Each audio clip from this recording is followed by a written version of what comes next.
शांति।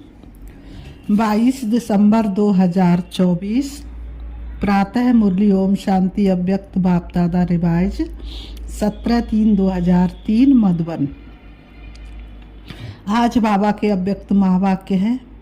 बाबा ने कहा, सदा अपने स्वमान में रहना, सम्मान देना, सबका सहयोगी बनना और समर्थ बनाना। सदा अपने स्वमान में रहना, सम्मान देना, सबका सहयोगी बनना और समर्थ बनाना। आज भाग्य विधाता बाप दादा चारों ओर के हर एक बच्चे के मस्तक में भाग्य की 3 लकीरें देख रहे हैं। एक परमात्मा पालना की भाग्यवान लकीर, दूसरी सत्य शिक्षक की श्रेष्ठ शिक्षा की भाग्यवान लकीर, तीसरी श्रीमत की चमकती हुई लकीर। चारों ओर के बच्चों के मस्तक बीच तीनों लकीरें बहुत अच्छी चमक रही हैं। आप सभी भी अपने तीनों भाग्य की लकीर को देख रहे हैं ना। जब भाग्य विधाता आप बच्चों का बाप है तो आपके सिवाय श्रेष्ठ भाग्य और किसका हो सकता है। बाप दादा देख रहे हैं विश्व की अनेक करोड़ आत्माएं हैं, लेकिन उन करोड़ों में से 6 लाख परिवार कितने थोड़े हैं। तो बाबा कहते 6 लाख परिवार कितने थोड़े हैं, कोटों में कोई हो गए ना। वैसे हर मानव के जीवन में ये तीनों बातें, पालना, पढ़ाई और श्रेष्ठ मत, तीनों ही आवश्यक है। लेकिन ये परमात्मा पालना और देव आत्माएं व मानव आत्माएं की मत पालना, पढ़ाई में रात दिन का अंतर है। तो इतना श्रेष्ठ भाग्य जो संकल्प में भी नहीं था, लेकिन अब हर एक का दिल गाता है, पा लिया। पा लिया व पाना है, पा लिया व पाना है, क्या कहेंगे, पा लिया ना। बाप भी ऐसे बच्चों के भाग्य को देख हर्षित होते हैं। बच्चे कहते वाह वाह वाह वाह, और बाप कहते वाह बच्चे वाह। बस इसी भाग्य को सिर्फ स्मृति में नहीं रखना है, लेकिन सदा स्मृति स्वरूप रहना है। कई बच्चे सोचते बहुत है, अच्छा है, लेकिन सोचना स्वरूप नहीं बनना है, स्मृति स्वरूप बनना है। स्मृति स्वरूप सो समर्थ स्वरूप है, सोचना स्वरूप समर्थ स्वरूप नहीं है। बाप दादा बच्चों की भिन्न भिन्न लीला देखते मुस्कराते रहते हैं। कोई कोई सोचता स्वरूप रख रहते हैं, स्वरूप स्मृति स्वरूप सदा नहीं रहते। कभी सोचता स्वरूप, कभी स्मृति स्वरूप। जो स्मृति स्वरूप रहते हैं वह निरंतर नेचुरल स्वरूप रहते हैं। जो सोचता स्वरूप रहते हैं उन्हें मेहनत करनी पड़ती है। ये संगम युग मेहनत का युग नहीं है, सर्व प्राप्तियों के अनुभवों का युग है। 63 जन्म मेहनत की, लेकिन अब मेहनत का फल प्राप्त करने का युग अर्थात समय है। बाप दादा देख रहे थे कि देवभान की स्मृति में रहने में क्या मेहनत की। मैं फलाना हूँ, मैं फलाना हूँ, ये मेहनत की। नेचुरल रहा ना, नेचर बन गई ना बॉडी कॉन्सेंस की। इतनी पक्की नेचर हो गई जो अभी भी कभी कभी कई बच्चों को आत्म अभिमानी बनने के समय बॉडी कॉन्सेंस अपने तरफ आकर्षित कर लेती है। सोचते मैं आत्मा हूँ, मैं आत्मा हूँ, लेकिन देवभान ऐसा नेचुरल रहा है जो बार बार ना चाहते ना सोचते देवभान में आ जाते हैं। बाप दादा कहते अब मर्जी व जन्म में आत्म अभिमानी अर्थात देही अभिमानी स्थिति भी ऐसे ही नेचर और नेचुरल हो, मेहनत नहीं करनी पड़े। मैं आत्मा हूँ, मैं आत्मा हूँ, जैसे कोई भी बच्चा पैदा होता है और जब उसे थोड़ा समझ में आता है तो उसको परिचय देते हैं, आप कौन हो। थोड़ा समझ आती है उसको, थोड़ा बड़ा होता है तो क्या कराते हैं, परिचय कराते हैं ना, किसके हो। ऐसे ही जब ब्राह्मण जन्म लिया तो आप ब्राह्मण बच्चों को जन्मते ही क्या परिचय मिला, आप कौन हो। आत्मा का पाठ पक्का कराया गया ना, तो ये पहला परिचय नेचुरल नेचर बन जाए। नेचर नेचुरल और निरंतर रहती है, याद करना नहीं पड़ता। ऐसे हर ब्राह्मण बच्चे की अब समय प्रमाण देही अभिमानी स्टेज नेचुरल हो। कई बच्चों की है, सोचना नहीं पड़ता, स्मृति स्वरूप है। अब निरंतर और नेचुरल स्मृति स्वरूप बनना ही है। बाबा कहते अब निरंतर और नेचुरल स्मृति स्वरूप बनना ही है। लास्ट अंतिम पेपर सभी ब्राह्मणों का यही छोटा सा है। कौन सा है लास्ट पेपर? लास्ट में कौन सा पेपर आएगा जिसमें ही बच्चे फेल और पास होंगे? तो कौन सा पेपर होगा लास्ट का? नष्टो मोहा स्मृति स्वरूप। और जब तक नष्टो मोहा नहीं बनेंगे तब तक स्मृति स्वरूप बन नहीं सकते, और स्मृति स्वरूप नहीं होंगे तो संपूर्णता की ओर जा नहीं सकते। इसलिए बाबा ने कहा स्मृति याद ना आए, याद रहे हमेशा। तो इस वर्ष में क्या करेंगे? कई बच्चे पूछते हैं इस वर्ष में क्या विशेष लक्ष्य रखें? बाप दादा कहते हैं सदा देहि अभिमानी स्मृति स्वरूप भव। जीवन मुक्ति तो प्राप्त होनी है, लेकिन जीवन मुक्ति होने के पहले मेहनत मुक्त बनो। बाबा कहते जीवन मुक्ति होने से पहले मेहनत मुक्त बनो। यह स्थिति समय को समीप लाएगी और आपके सर्व विश्व के भाई और बहनों को दुख अशांति से मुक्त करेगी। बाबा ने कहा सभी भाई बहनों को क्या करेगी? दुख अशांति से मुक्त करेगी। आपकी ये स्थिति आत्माओं के लिए मुक्ति धाम का दरवाज़ा खोलेगी। तो अपने भाई बहनों के ऊपर रहम नहीं आता? कितना चारों ओर आत्मा चिल्ला रही है, पुकार सुनाई नहीं देती? तो आपकी मुक्ति सर्व को मुक्ति दिलाएगी। ये चेक करो, नेचुरल स्मृति तो समर्थ स्वरूप कहाँ तक बने हैं? समर्थ स्वरूप बनना ही है, व्यर्थ को सहज क्या करना है? समाप्त कर देना। बाबा ने कहा समर्थ स्वरूप बनना ही व्यर्थ को सहज समाप्त कर देगा। बार बार मेहनत नहीं करनी पड़ेगी। बाबा ने कहा अगर समर्थी स्वरूप हो तो व्यर्थ को खत्म करने में मेहनत नहीं करनी पड़ेगी। इसलिए बाबा कहते स्मृति स्वरूप रहो, समर्थी स्वरूप रहो। अभी इस वर्ष बाप दादा बच्चों के स्नेह में कोई भी बच्चे की किसी भी समस्या में मेहनत नहीं देखने चाहते। समस्या समाप्त और समाधान समर्थ स्वरूप, क्या ये हो सकता है? बोलो दादियाँ हो सकता है, टीचर्स बोलो हो सकता है, पांडव हो सकता है। फिर बहाना नहीं बताना, ये था ना, ये हुआ ना, ये नहीं होता तो नहीं होता। बाप दादा बहुत मीठे मीठे खेल देख चुके हैं। कुछ भी हो, हिमालय से भी बड़ा सौगड़ा समस्या का स्वरूप हो, चाहे तन द्वारा, चाहे मन द्वारा, चाहे व्यक्ति द्वारा, चाहे प्रकृति द्वारा, समस्या पर स्थिति आपकी स्वस्थिति के आगे कुछ भी नहीं है। बाबा कहते परिस्थिति आपकी स्वस्थिति के आगे कुछ भी नहीं है। और स्वस्थिति का साधन है स्वमान। नेचुरल रूप में स्वमान हो, याद नहीं करना पड़े, बार बार मेहनत नहीं करनी पड़े। नहीं मैं सुदर्शन चक्रधारी हूँ, मैं नूरे रत्न हूँ, मैं दिल तख्त नसीन हूँ ही, और कोई होने है क्या? कल्प पहले कौन बने थे और बने थे या आप ही बने थे? आप ही थे, आप ही है। हर कल्प आप ही बनेंगे। भवन का आप ही थे, आप ही है, और आप कल्प आप ही बनेंगे। ये निश्चिंत है। बाप दादा सब चेहरे देख रहे हैं, ये वही कल्प पहले वाले हैं। बाबा कहते इस कल्प के हो या अनेक कल्प के हो? अनेक कल्प के हो ना? हाथ उठाओ जो हर कल्प वाले हैं, फिर तो निश्चिंत है ना। आपको तो पास सर्टिफिकेट मिल गया ना कि लेना है? मिल गया ना? मिल गया है या लेना है?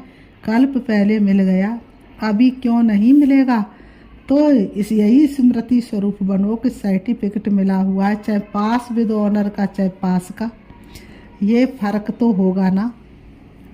बाबा कहते लेकिन हम ही है, पक्का है ना कि ट्रेन में जाते जाते भूलता जाएगा, प्लेन में जाके उड़ जाएगा? नहीं। जैसे देखो इस वर्ष संकल्प दृढ़ किया कि शिवरात्रि चारों ओर उमंग उत्साह से मनानी है। मना ली ना? दृढ़ संकल्प से जो सोचा वह हो गया ना। तो ये किस बात की कमाल है? एकता और दृढ़ता। सोचा था 67 प्रोग्राम करने का, लेकिन बाप दादा ने देखा कि उससे भी ज़्यादा कई बच्चों ने प्रोग्राम किए हैं।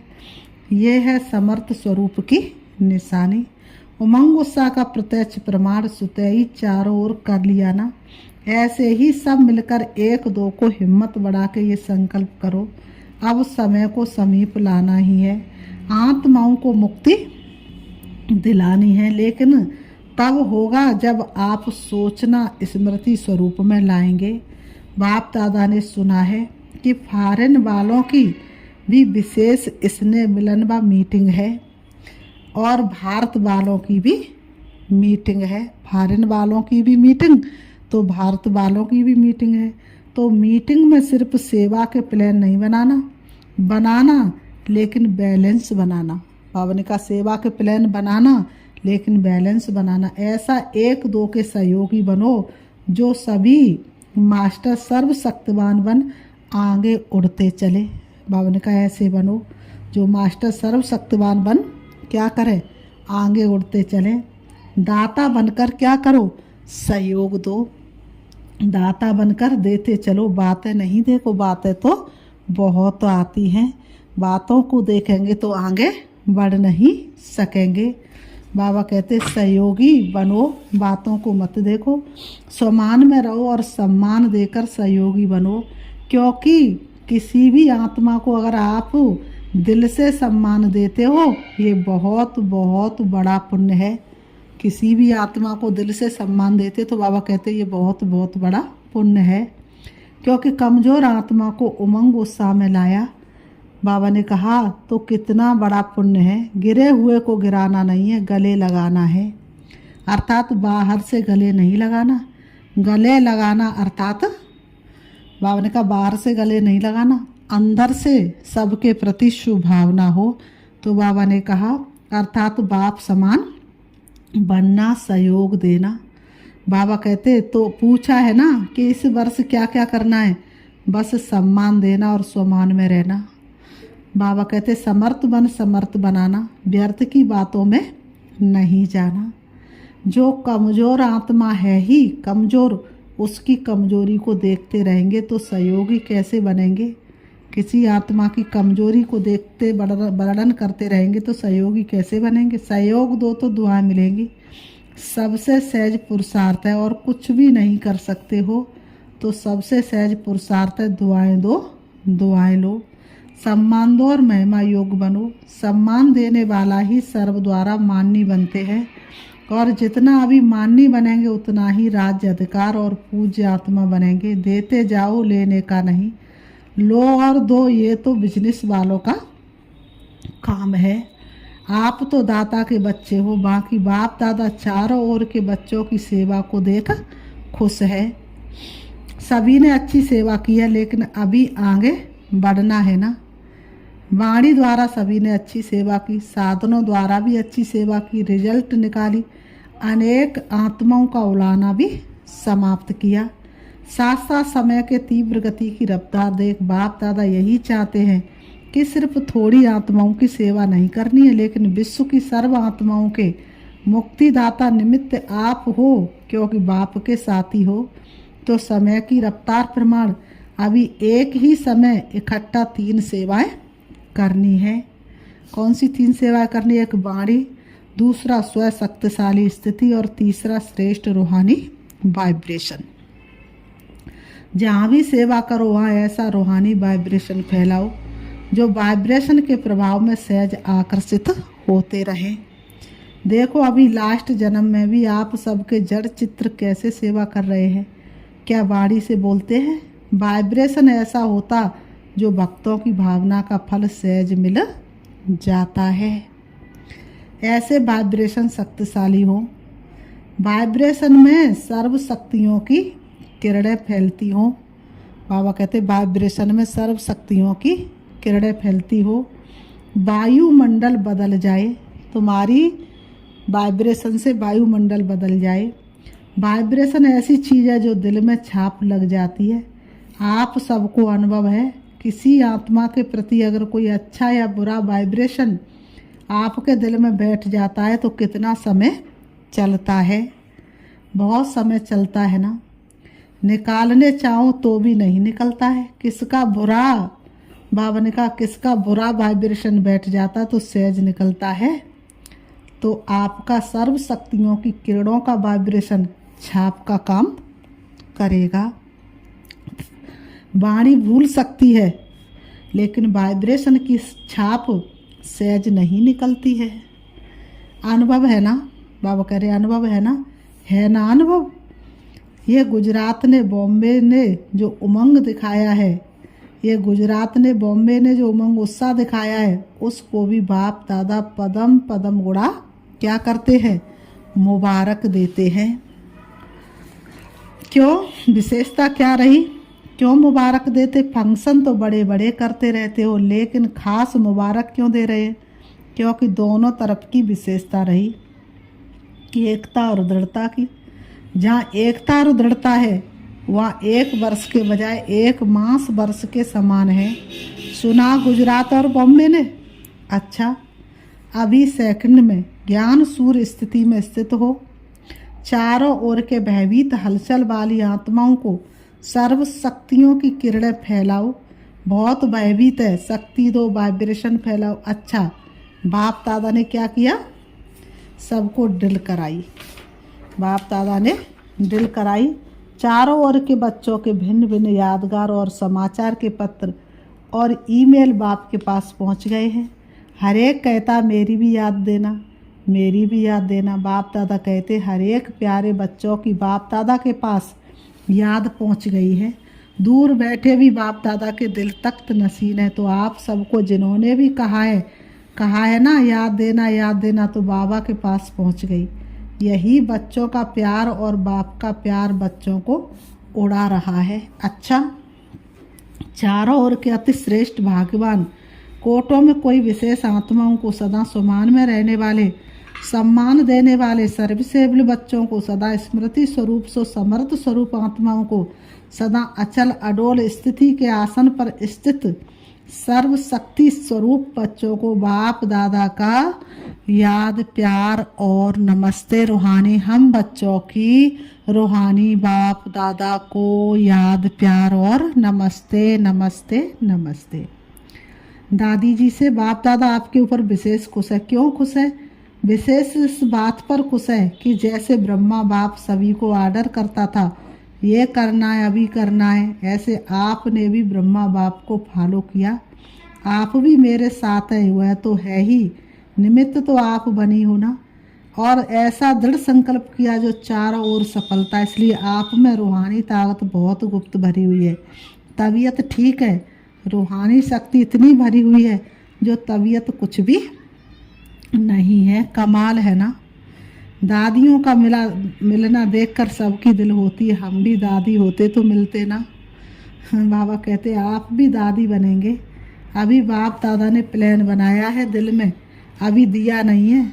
तो जो सेवा के ब्रह्मा बाबा के साकार समय में सेवा के आद रतन निकले हैं, उनका संगठन पक्का करना है। कब करेंगे?